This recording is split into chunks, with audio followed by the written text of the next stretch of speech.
Napaselebrate na ang mga taga Meralco. Malupit na floater ni Bong Quinto na sinundan pa ng pasabog na tres ni Banquero. Nanakit na ang ulo ni Junmar Fajardo. Pero paano nagawang manalo pa ng SMB kontra Meralco? So laban ng San Miguel Beermen kontra dito sa Meralco Bolts sa Game 2 ng PBA Finals.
Natapos ang first half kung saan sa larong ito lamang ang Team Alak dito kontra sa Team Kuryente ng 1 puntos.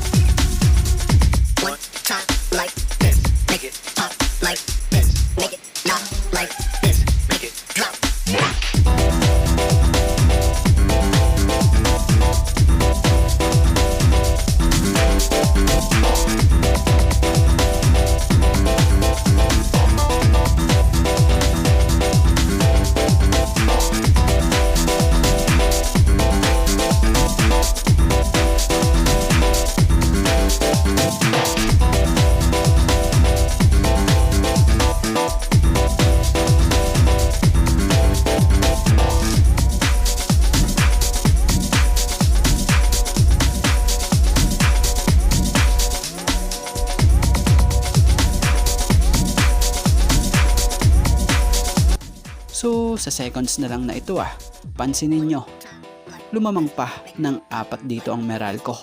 Pero dito rin nagawang makabalikwas ng SMB sa ginawang 2 top shot na magkasunod na ginawa ni CJ Perez and Marcio Lassiter, na kung saan sa patapos na po pumutok pa sa 3 ang 2 ito.